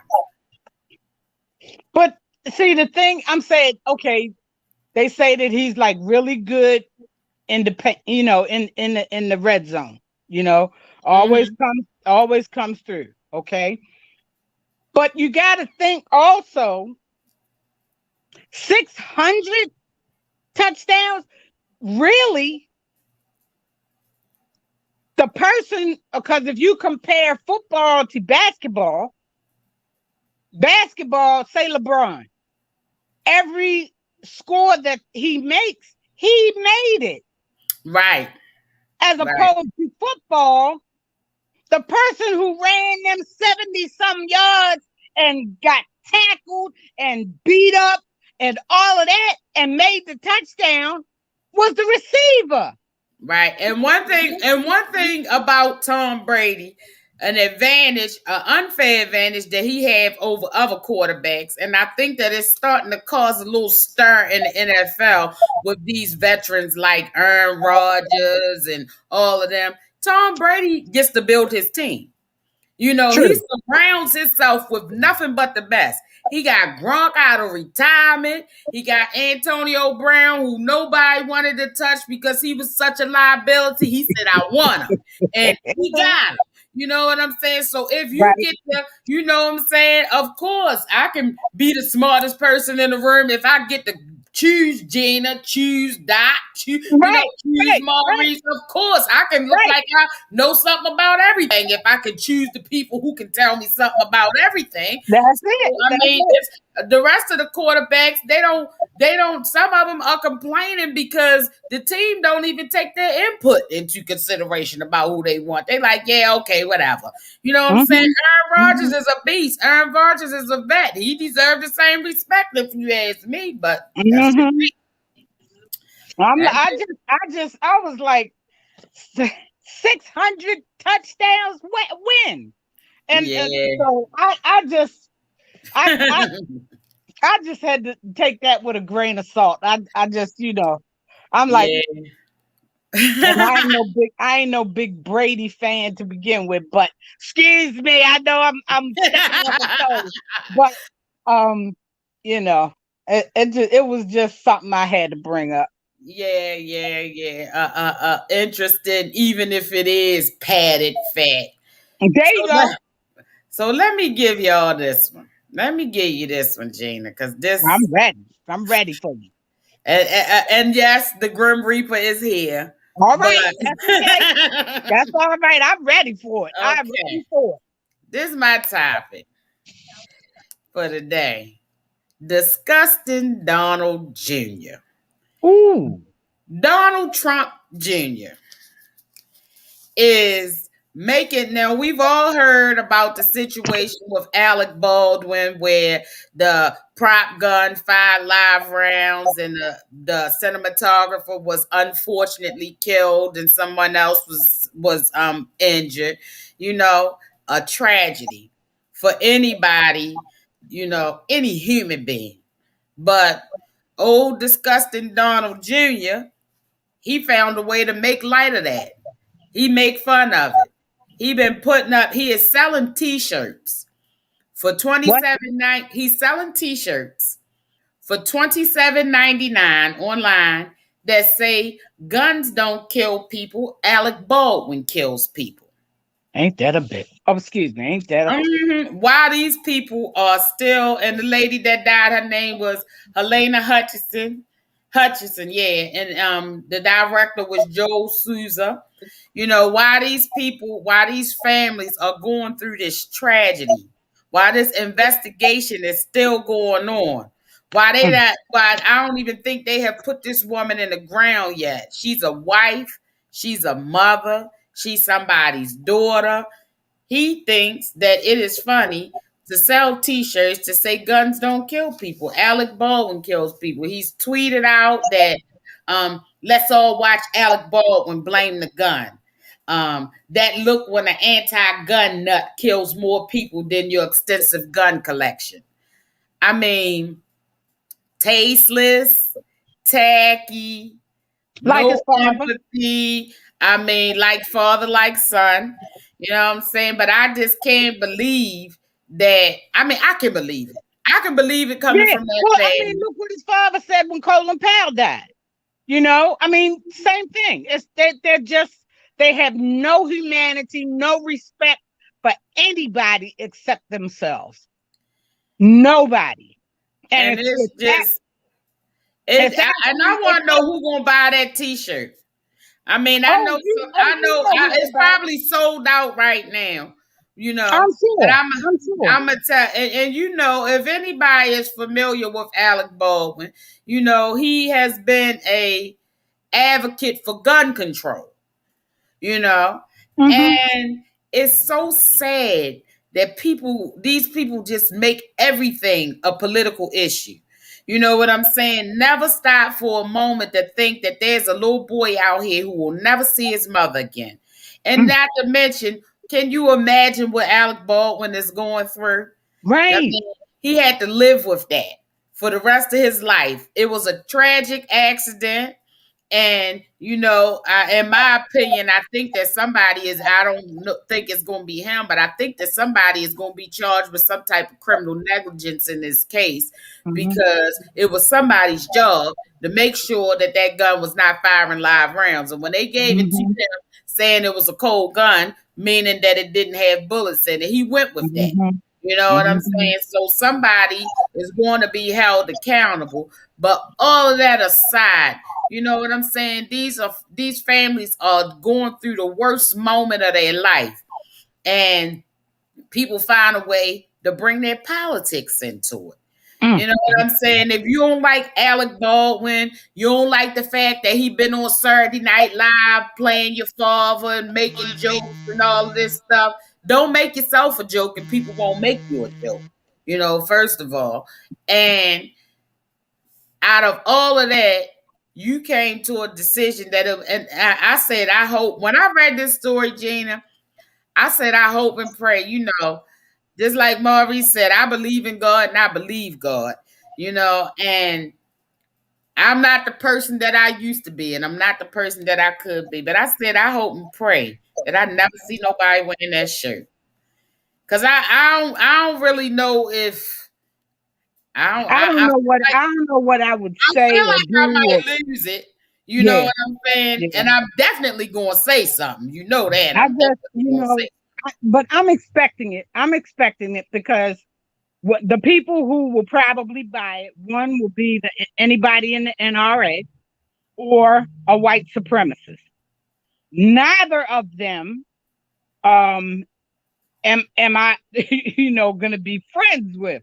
Right. So 9 times out of 10, I'm going to try my best to ignore it. I'm going to try, I have my opinion about gun owners. I'm like, I don't think that anybody should be, and I don't say anybody. I don't think a lawful person should not be able to purchase a firearm. I believe they should be. But you're supposed to be able to own that firearm responsibly. There are rules. There are, that whole buy a gun so you can walk around the streets with an AK-47 on your shoulder. What the heck is that? And We go ahead. ain't no deer down on on Division Street. I mean, you know Right. what I'm saying? So Exactly. it's just the fact that what needs to really happen as far as guns, we ain't bringing no guns in. Okay, they need to figure out how they're getting in the Black community without being licensed. That's what they need to do. They got apps on the internet where you can print out a gun. Right, ghost guns. Yeah. Those ghost guns. So, I mean, I'm sorry that this happened, on a movie set or whatever. I'm sorry that, he may never work again. This man, I mean, and people just don't know, of course, the obvious tragedy is the person who lost their life.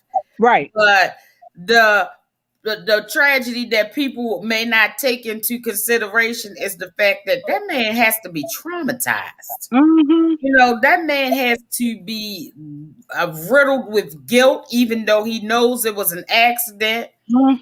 And that is a trauma that he will never get over. Just like you say, he may never make another movie.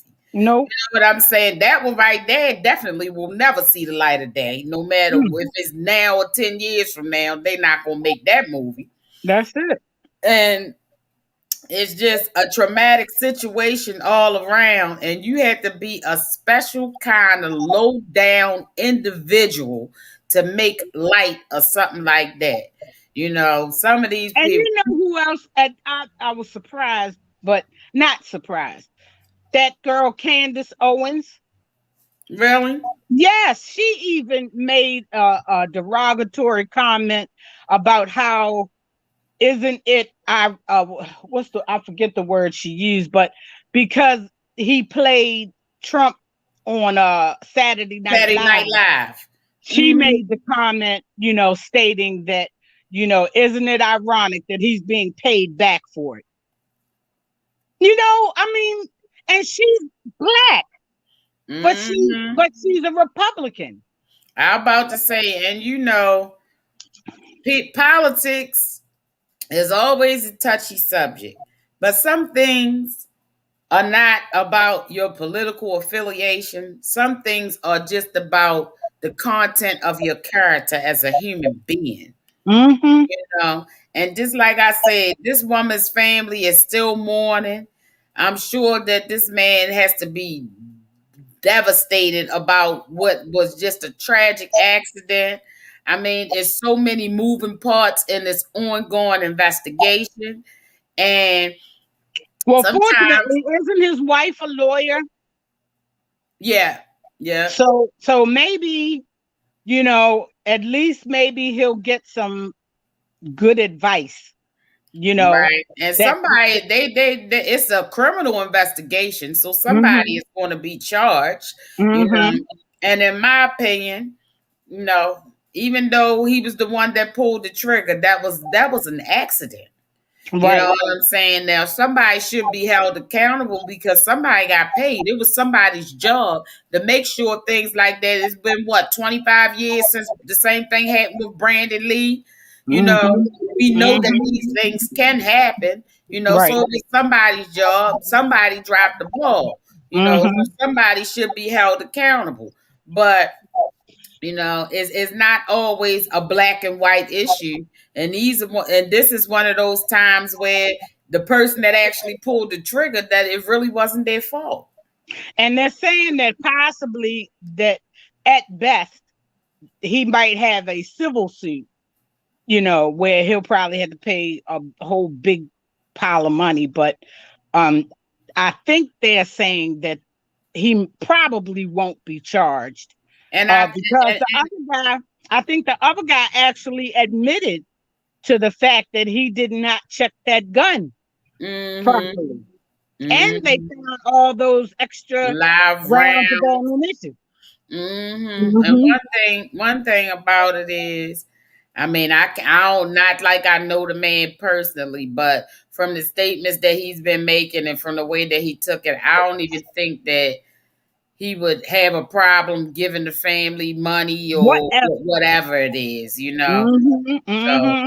you know, then my heart just goes out to the family. And for Donald Jr., shame on you. And it's a Shame. shame on you.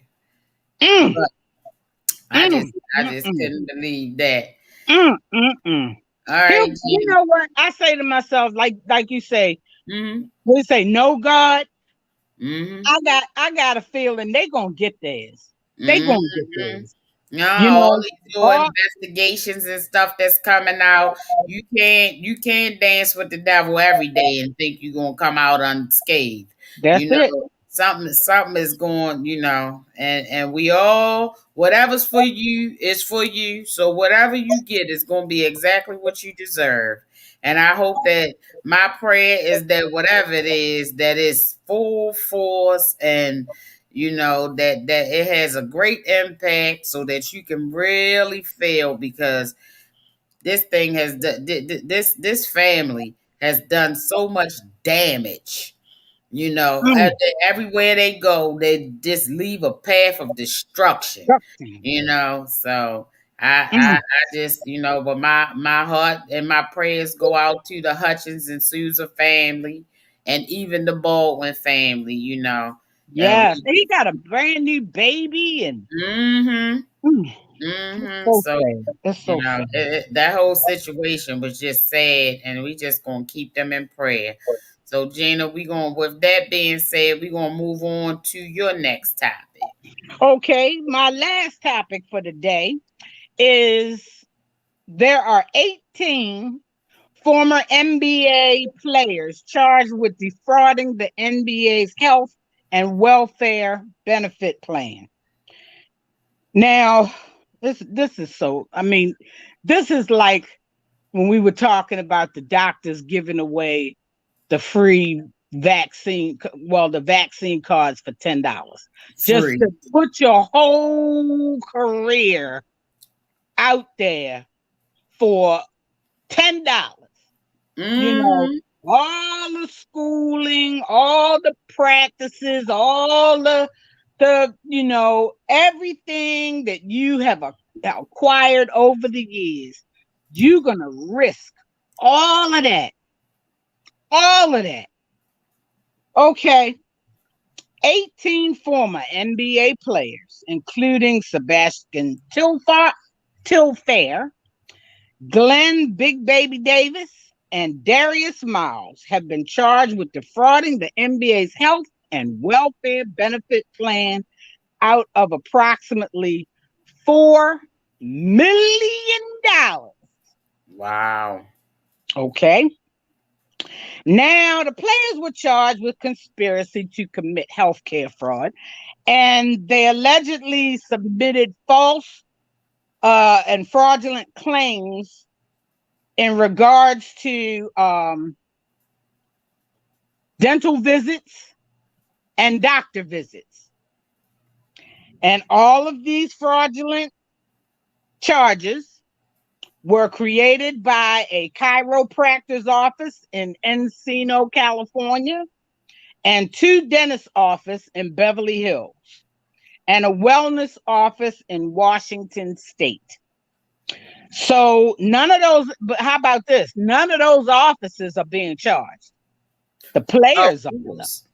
Of course. Okay. So other ex-players charged include Terrence Williams, Alan Anderson, Anthony Allen, Shannon Brown, William Bynum, Christopher Douglas Roberts, Melvin Ely, Jamario Moon, Milton Palacio Rubin, Patterson, Eddie Robinson, Gregory Smith, Charles Watson Jr., Antoine Wright, and Anthony Wooten.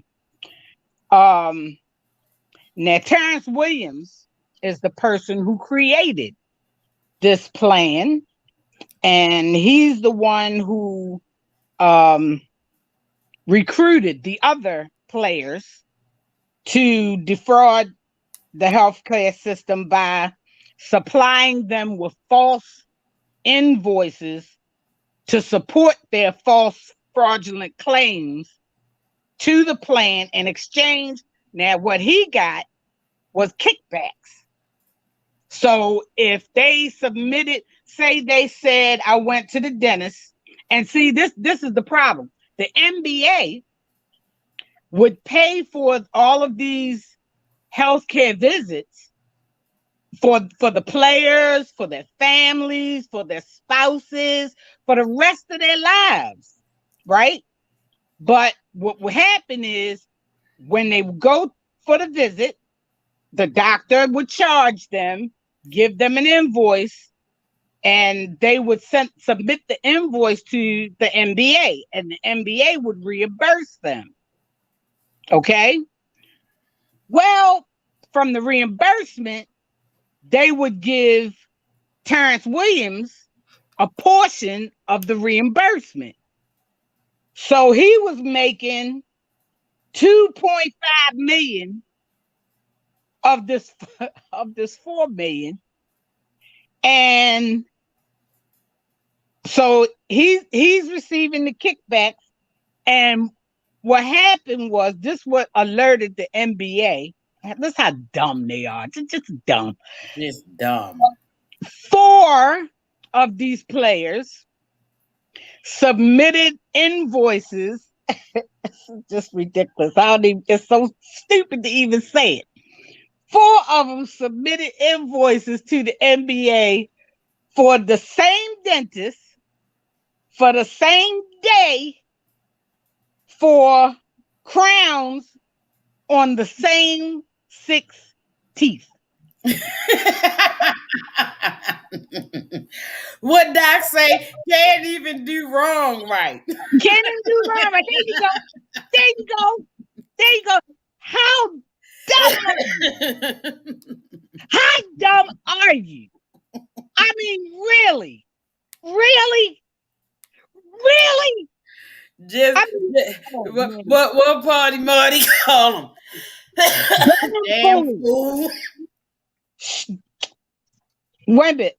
I'm gonna give you that. The one Davis, Rutan, and Allen all claim to have had crowns on the same 6 teeth on the same day at the same doctor's office on the same May the 11th, 2016,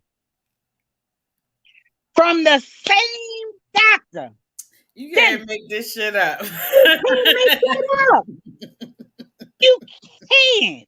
I was like, I said. So that's fun.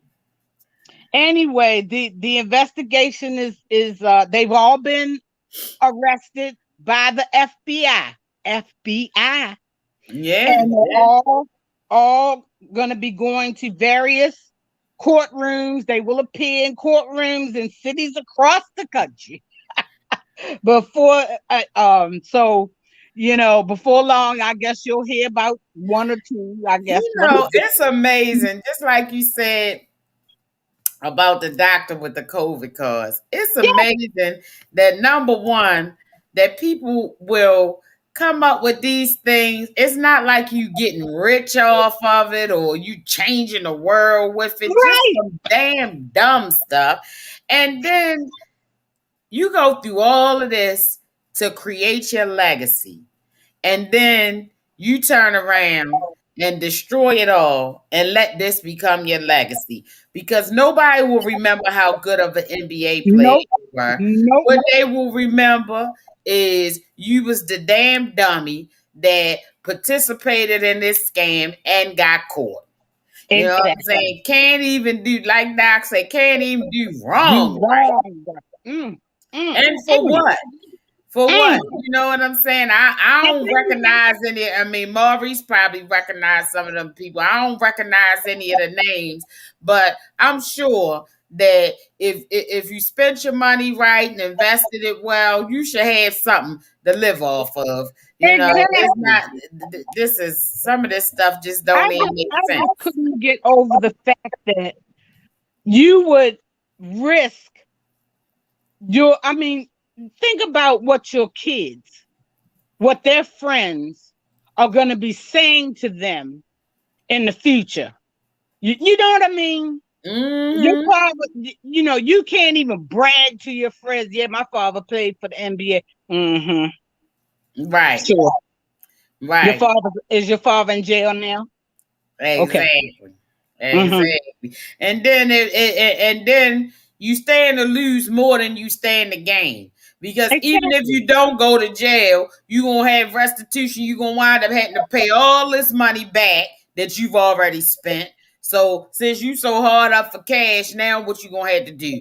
Use the kids' college fund, put a second mortgage on the house. You know what I'm saying? Like sometimes Exactly. people And I people can gotta stop imagine and think, is this stuff even worth it? You know what I'm they saying? don't even think about that. They don't Everything even that glitters is not gold. And I mean, when you 2.5 million, I could win that in the lottery. Right. God dang, you know what I mean? Come on now. Right. This don't even make sense. I You just I know. just had to share that. I just thought I was like, I said Party Mario will get a big kick out of this one. This is He probably somewhere damn laughing fool. right now. Damn Damn fool. fools. That's what we call them. Mm, mm, mm, mm. Mm. Okay.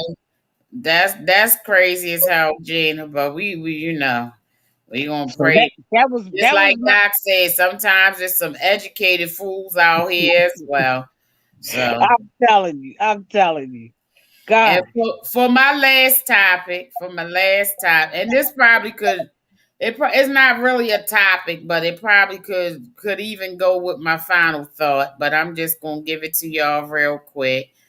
Um, News from the CDC. Okay.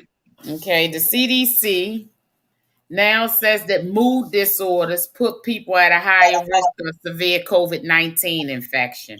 Mm. So they are speaking of things including depression and the schizophrenia spectrum disorders. And they have decided that, the booster shots are available for people who are at high risk. So the CDC has added people with mood disorders to the list of high risk individuals that'll be eligible for booster shots. So Oh. that was just some information that I wanted to share. So if you're we always know that mental health is such a taboo topic in our community. You know what I'm saying? But we trying to knock down some of those barriers. And get people to talk, and because your mental health is just as important as your physical health. That's right. And you know these people who have mood disorders, you are eligible. Just wanted you to know that your mood disorder qualifies you to be first in line for booster shots. And everybody, just on that note, I just wanted to say to everybody, please, if you're eligible for your booster shot, get your booster shot. And the time of year is coming around now, it's flu season. Get your flu shot. Protect yourself, build up your immunity as much as possible.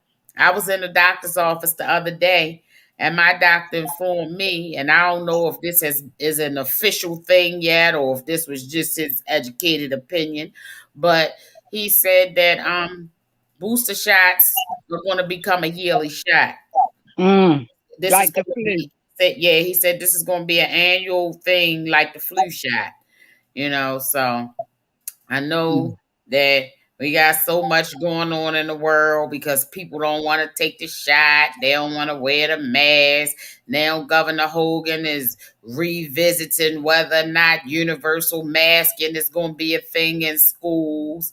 You They know, already stopped the I think it's as of Monday. Montgomery County. No.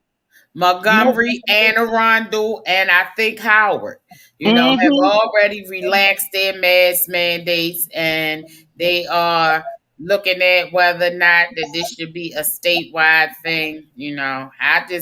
I am who I am, and I don't make any apologies for it, but I don't care who dropped what.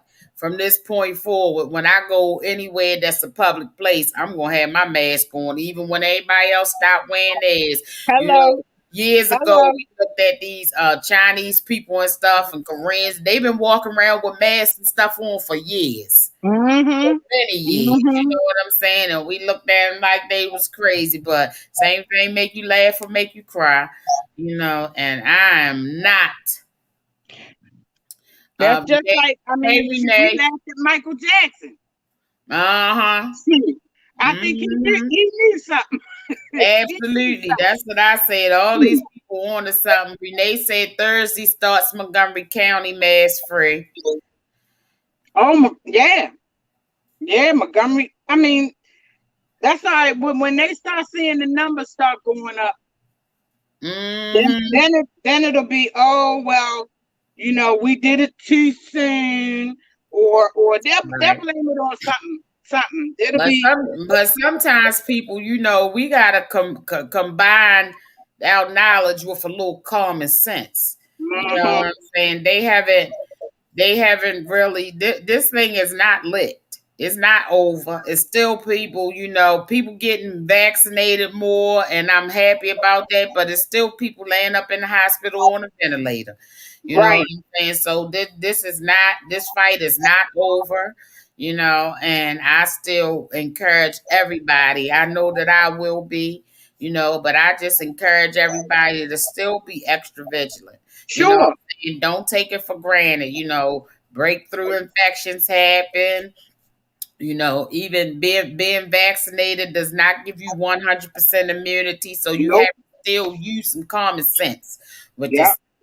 So that's what I got on that. But you know, I always like to say something about it because I always say if we reach just one person, if just one person is listening, if we help one person to make a decision or change their mind or decide to wear their mask or use their hand sanitizer or get the shot, then I think that our job is done. So I always Well, they're like supposed to have and I think it's at 5 o'clock this evening.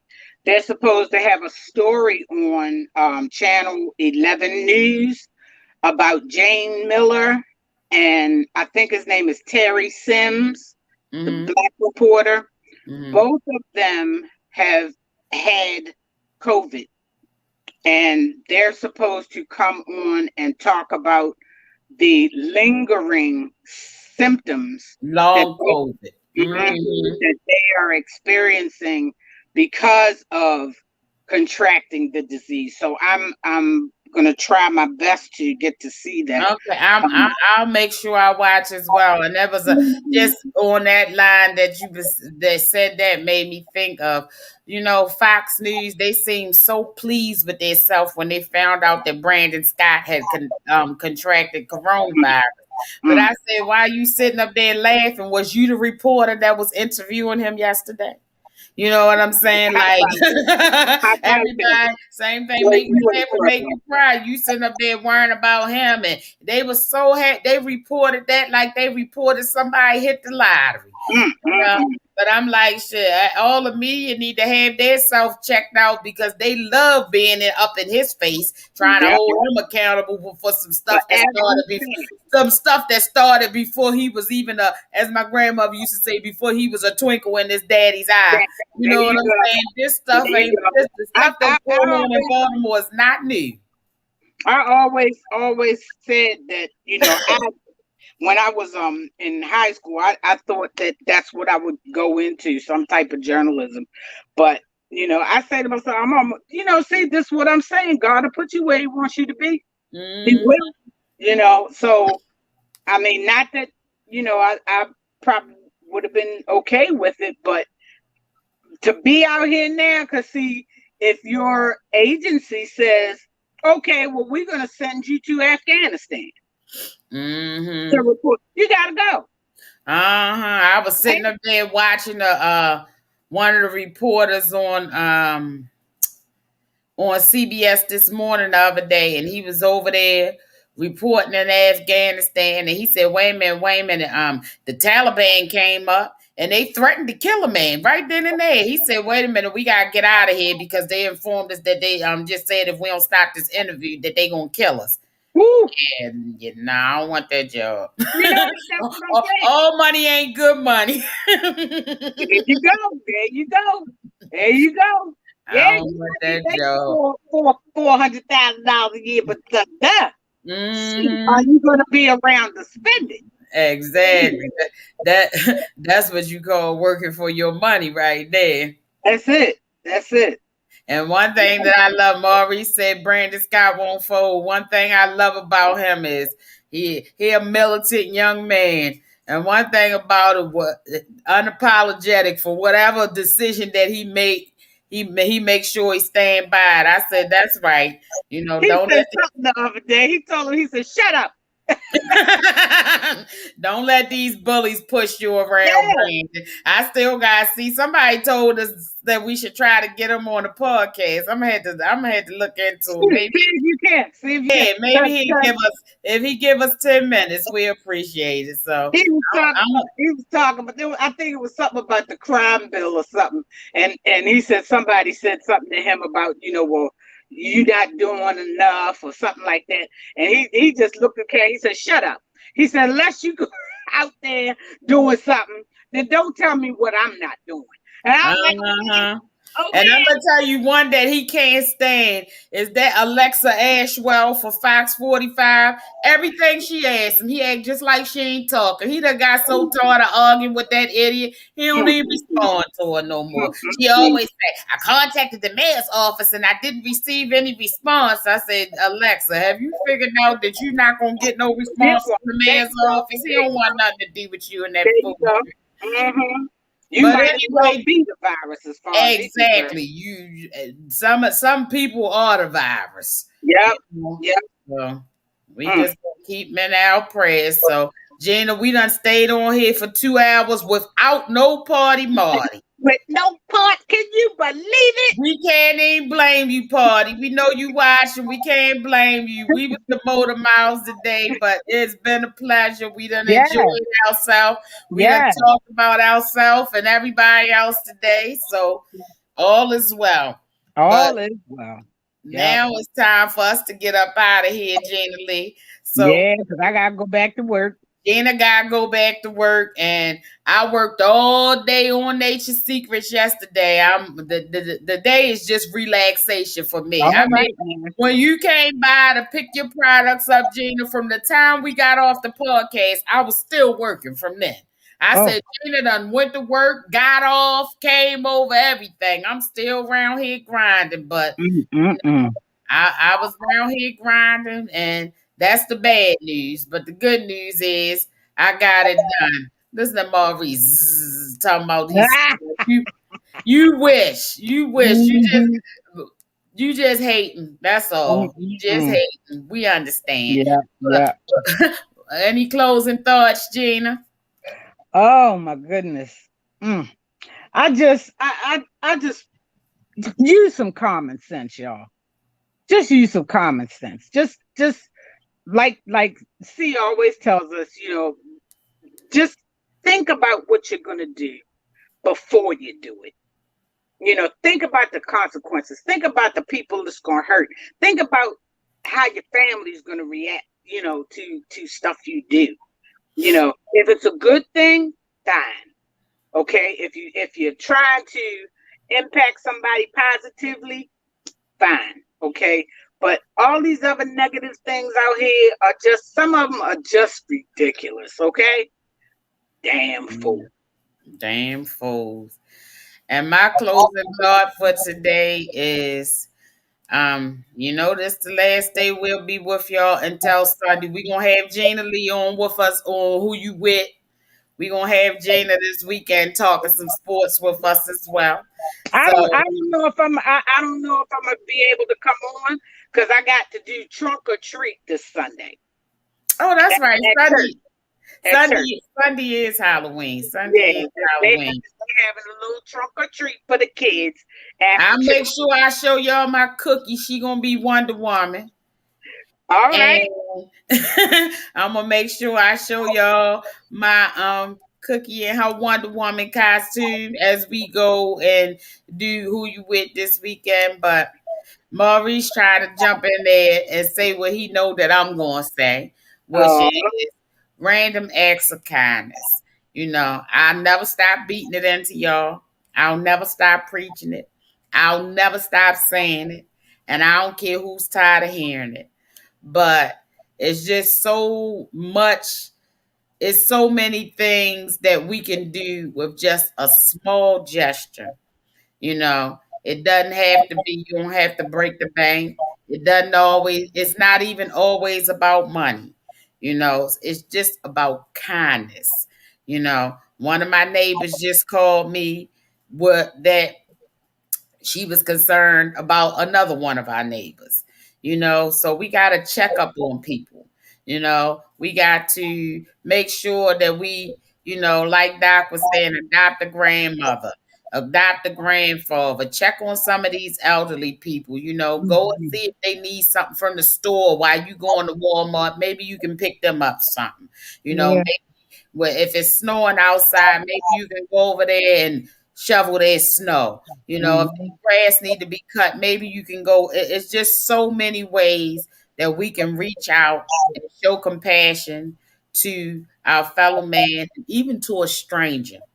Yep. So just as you go out into the world today, as you go on about your day, if you haven't listened to anything else on this podcast today, if nothing else touched you, if you don't take none of this stuff and take it personal, just remember this, that a kind act can sometimes change a person's life. If you see somebody outside begging for change, it won't kill you to give them $1. Regardless. If they ask you for money for a sandwich and they buy a drink with it, that's between them and their God. But you gave them $1 for a sandwich. Now, what they do with it, that's on them. Mm-hmm. Just perform a random act of kindness to a loved one or even to a stranger. It'll make you feel good, and it may be the tipping point, the turning point of somebody's day. Yeah. Yeah. So that's my closing thoughts. So we're gonna get out of here. Hands up for a great show. And Gina Lee, we're gonna get out of here because All that's right. our time. Our 2 hours is up. I'm CC, Okay. that's Gina Lee, and we are out. We will see y'all Gina, I'll see y'all on Sunday. And Gina may not be able to make it on Sunday, but she will definitely be back with us on Tuesday. So Okay.